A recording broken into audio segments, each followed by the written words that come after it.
Oh, that is looking good. Now, time for some silver paper for your seagull feathers. Yes. Oh, very good.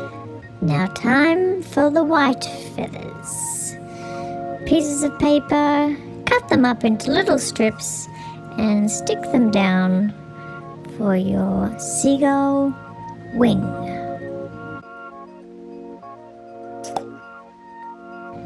Okay, time to stick on your seagull sticker eye and your beak. Make sure to colour them in with the orange highlighter and use a black marker for the dot of the eye.